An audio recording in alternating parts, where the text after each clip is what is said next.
Assalamualaikum warahmatullahi wabarakatuh. Alhamdulillah hari ini berbahagia sekali saya bersama dengan Bu Ledia Hanifah. Selamat datang di Surabaya, Bu. Alhamdulillah, terima kasih sudah disambut sang hujan. Alhamdulillah. Iya, jadi ini pas karena Bu Ledia Hanifah ini Komisi 10, jadi dari fraksi PKS, dan ada konten Ibu yang di YouTube itu yang jelasin tentang KIP kuliah gitu. Nah, ini pas juga karena kalau saya di Surabaya ketemu dengan ada calon mahasiswa atau mungkin ada mahasiswa yang lagi menjalani semester 1, semester 2, itu nanyain tentang KIP kuliah karena mereka gimana sih caranya untuk mendapatkan KIP kuliah. Nah, di Surabaya itu, Bu, sebenarnya bantuan beasiswa kuliah itu sudah ada. Cuman memang lebih banyak diperuntukkan bagi mahasiswa yang diterima di perguruan tinggi negeri yang ada di Surabaya plus yang ada di Universitas Trunojoyo di Bangkalan. Tapi masih banyak mereka yang pengen kuliah tapi punya keterbatasan ekonomi tapi nggak masuk di PTN gitu. Nah, KTP-nya mesti Surabaya. KTP-nya Surabaya gitu. Nah, ini gimana nih? Saya juga pengen kuliah tapi saya daftar SBMPTN nggak masuk gitu ya, sehingga kalau masuk ke swasta pembiayaannya berat. Tapi di satu sisi kan ada program KIP kuliah itu, Bu. Jadi alhamdulillah kita bersama dengan Bu Ledia Hanifah dari fraksi PKS Komisi 10 yang membidangi tentang salah satunya adalah pendidikan. Gimana, Bu, kalau misalkan ada anak yang pengen dapat KIP kuliah seperti itu? Jadi pertama yang harus diketahui, KIP kuliah itu Kartu Indonesia Pintar Kuliah itu adalah satu program nasional sifatnya. Jadi karena dia programnya bersifat nasional, maka berlaku di seluruh wilayah Indonesia. Buat siapa? Buat semua anak Indonesia yang orang tuanya penghasilannya di bawah 4 juta rupiah. Sekali lagi, yang orang tuanya penghasilannya di bawah 4 juta rupiah. Biasanya sih mereka masuk dalam DTKS. Oh ya. Tapi kan DTKS ini nggak selalu diperbaharui ya. Nah, jadi persoalannya itu nyangkutnya nanti di situ. Tapi kita tahu bahwa setelah COVID banyak orang tua yang terdampak. Nah, jadi sebetulnya bisa dimulai dari SMA atau SMK yang di data pokok pendidikannya, dapodiknya itu sudah sejak awal diberitahukan kepada pihak sekolah untuk kemudian dapodiknya diperbaharui bahwa penghasilan orang tua itu di bawah 4 juta. Nah, kemudian jalurnya KIP kuliah ini, KIP kuliah itu hanya bisa diakses oleh mahasiswa yang kuliah di tahun tersebut. Jadi yang baru masuk, bukan yang ongoing. Oh, iya, jadi nggak bisa yang udah 1 tahun semester 2 gitu udah nggak bisa, semester 3 gitu nggak bisa. Harus dari yang baru mau kuliah. Nah, baru mau kuliah ini dia boleh lulusan tahun tersebut atau 2 tahun sebelumnya. Misalnya 2023 nih, jadi lulusan 2022, 2021 masih boleh gitu. Dan ada batas usia ya 25 kalau saya tidak salah. Nah, jadi ini bagian yang perlu diketahui juga. Kemudian kalau nanti dapat IPK-nya nggak boleh kurang dari 3,2. Nah, jadi tentu ya, masa udah dapat beasiswa terus santai-santai kan nggak pantas ya. Dapat beasiswa itu pakai uang negara yang dibayar pajak sama orang-orang Indonesia, ya harus berjuang dong gitu kan. Nah, prosesnya gimana? Ada dua cara. Pertama yang reguler. Reguler ini kalau 2023 setahu saya sudah lewat, karena di sekitar bulan Januari itu ada pendaftaran untuk siswa kelas 12 SMA atau SMK dari sekolahnya, tapi jadi lewat sekolahnya didaftarkan dengan syarat-syarat tertentu ya, masuk DTKS, terus kemudian dia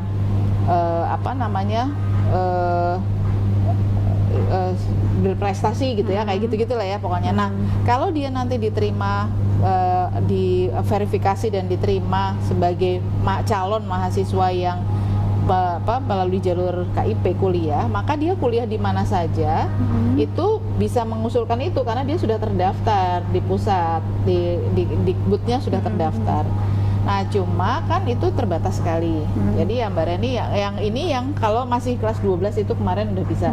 Jadi rata-rata siklusnya tuh sekitar Desember Januari. Nah, yang di sekolah-sekolah. Berarti ketika kelas 12 ya? Kelas 12. Jadi ya? dia belum tahu dia mau masuk di mana kan kuliahnya, tapi dia sudah terdaftar. Nah, sehingga kalau dia sudah terdaftar dan terverifikasi itu, maka dia bisa kuliah di mana saja, tapi pakai jalur KIP kuliah. Gitu. Apakah dia nanti mau ke negeri, mau dia nanti nggak diterima di swasta? Swasta bisa.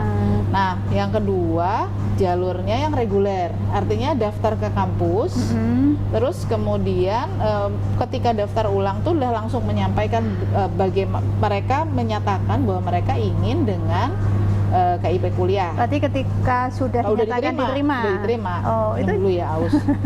Aku juga. Jadi kalau udah diterima, baru dia. Berarti kampus punya membuka porsi secara juga. Secara umum perguruan tinggi negeri punya kuota. Perguruan tinggi swasta ada, tapi nggak terlalu besar kuotanya, sehingga sebenarnya bisa. Untuk yang reguler ya. Yang reguler itu gitu. Jadi reguler, kalau ini reguler sebelum dan ini yang sudah masuk. Sudah masuk.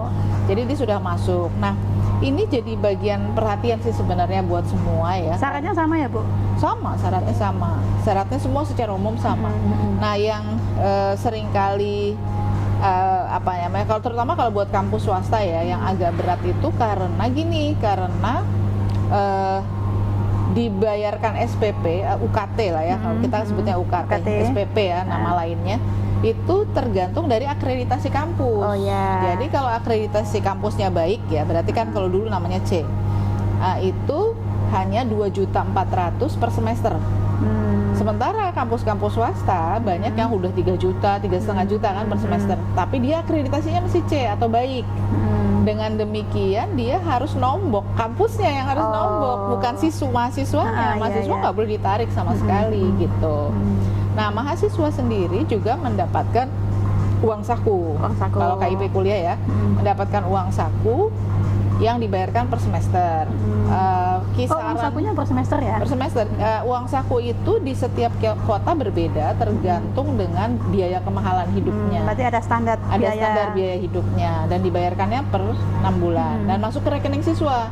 Jadi kalau ke rekening mahasiswa ya, kalau itu masuk ke rekening kampus SPP, kalau ini masuk ke rekening mahasiswa. Nah, terus yang berikutnya adalah gini. Biasanya kalau kampus swasta itu tidak semua mau menerima itu karena dia harus bayar kan. Tapi kalau dia akreditasinya sudah B atau baik sekali, maka dia sampai 4 juta SPP-nya itu dibayarkan oleh pemerintah. Misalnya uang kuliahnya 3.800.000 bukan dibayarkan 4 juta, tetap 3.800.000. Tapi kalau 4.200.000 ya 200-nya tetap harus kampus yang nanggung gitu. Kampus ya. Kampus, bukan mahasiswanya. Nah, yang lebih enak kalau sudah akreditasi A atau unggul sampai 12 juta UKT-nya itu ditanggung sama pemerintah. Plafonnya sampai 12 juta sampai 12 juta. Jadi ini dari masuk sampai lulus. Tapi lulusnya nggak boleh lebih dari 4 tahun lah ya. Kalau S1 gitu kan bilang, "Oh, kan sampai lulus saya 10 tahun loh ya." Nggak boleh.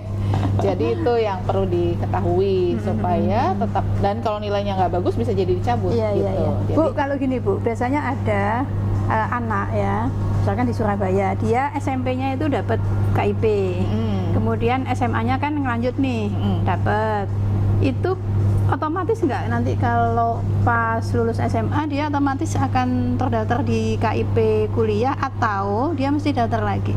Sepanjang pengetahuan saya sih harus daftar lagi. Harus daftar lagi. Karena beberapa kali kejadian ya, begitu pindah jenjang itu dia jadi hilang gitu namanya gitu. Karena kan sistem sekolah dengan sistem DTKS nggak nyambung. Nah, yang paling penting makanya buat kita tetap mendaftar. Cuma gini, kalau mau pakai KIP kuliah tuh nggak boleh daftar di terlalu banyak kampus ya. Karena kalau dia udah masuk, misalnya gini, masuk ke kampus A, dia udah daftar, terus takut nggak diterima, dia masuk ke daftar kampus B, mau pakai jalur KIP juga. Nih biasanya udah tertolak. Kalau di sini daftar pakai KIP, di sini KIP, itu biasanya tertolak. Jadinya malah nggak bisa dapat KIP sama sekali. Nah, terus juga ada beberapa kampus yang gini, dia buka jalur 2, jalur umum sama jalur KIP. Jadi kalau yang jalur KIP itu mereka akan bantu verifikasi. Kalau jalur umum ya nggak boleh minta keringanan gitu loh, karena udah tahu kan gitu. Berarti nggak bisa pakai KIP yang jalur umum. Nah ini yang harus dipahami juga. Jadi calon mahasiswa itu harus tahu persis sebenarnya skemanya di masing-masing kampus tuh nggak sama gitu. Jadi jangan sampai nanti terus kagetan gitu loh, kan saya maunya pakai KIP, lah kenapa daftarnya di yang apa umum gitu. Nah yang kayak gitu-gitu tuh biasanya setiap kampus tuh ada, misalkan jalur kan macam-macam ya Bu, ada SNPTN, ada SBMPTN, walaupun 2023 itu kayaknya negeri kan? Negeri, kemudian ada juga yang mandiri.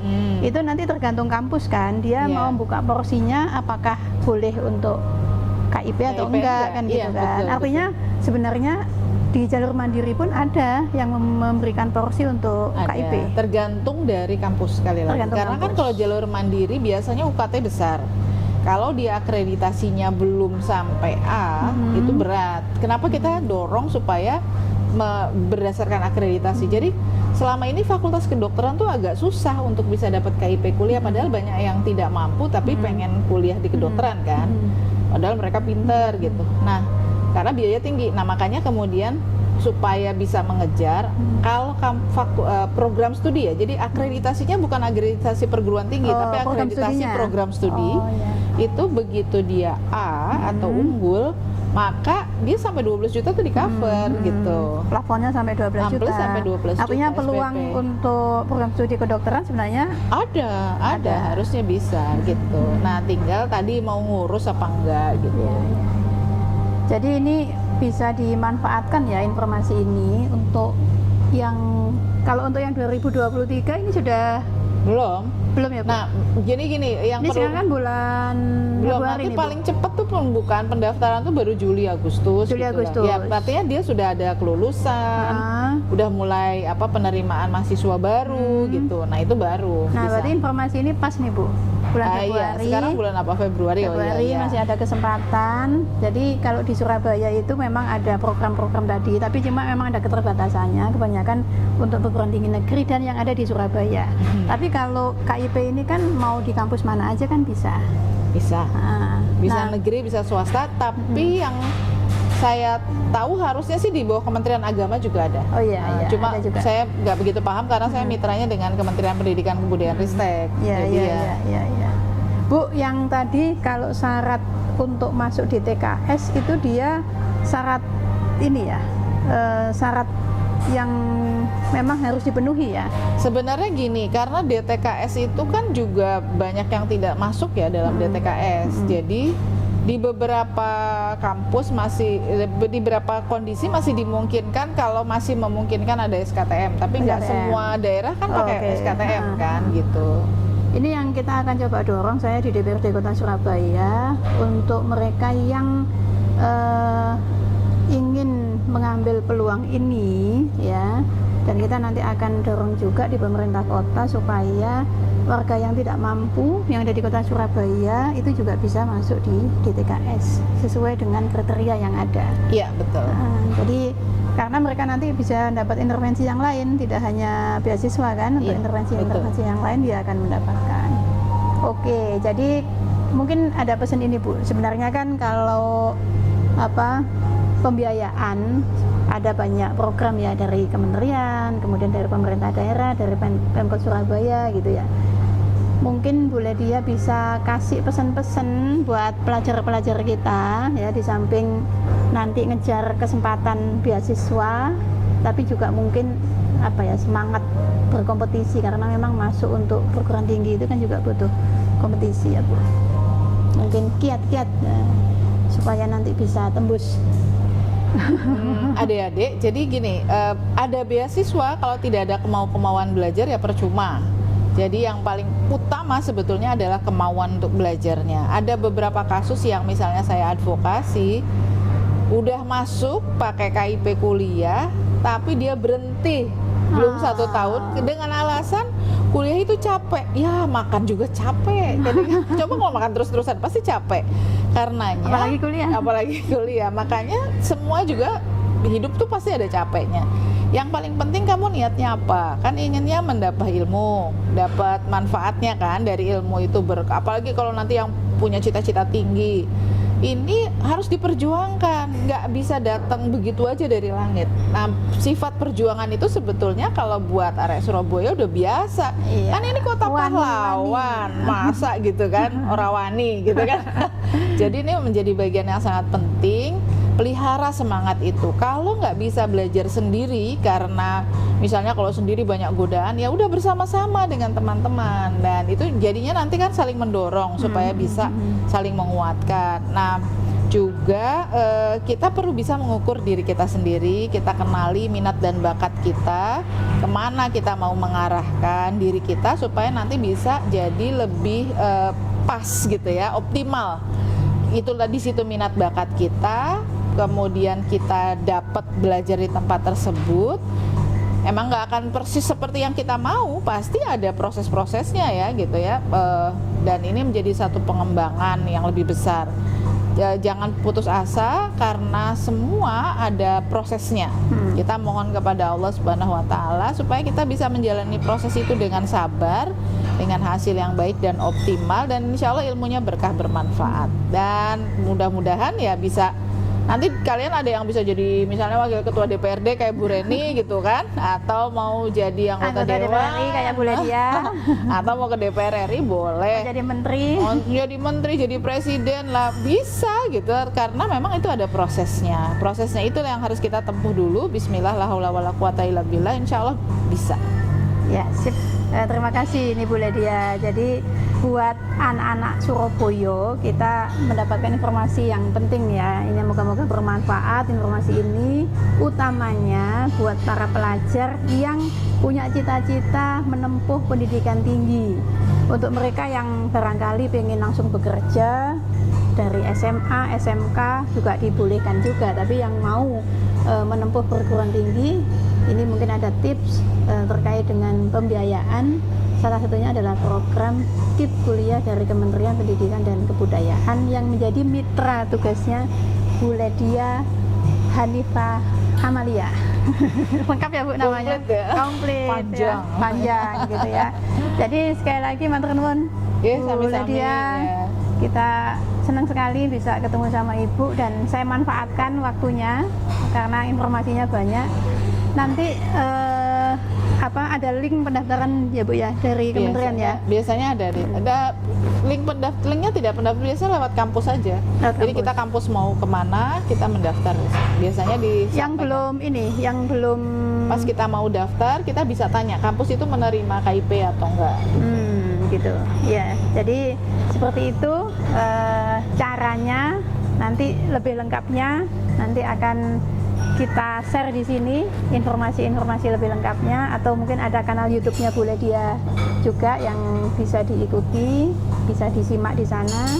Moga-moga bermanfaat untuk arek-arek Surabaya. Buat Bu Ledia, terima kasih matur nuwun kedatangannya di Surabaya. Terima kasih, kita minum dengan penutup Bu. Pakai tik aja Bu. Alhamdulillah. Assalamualaikum warahmatullahi wabarakatuh. Sip.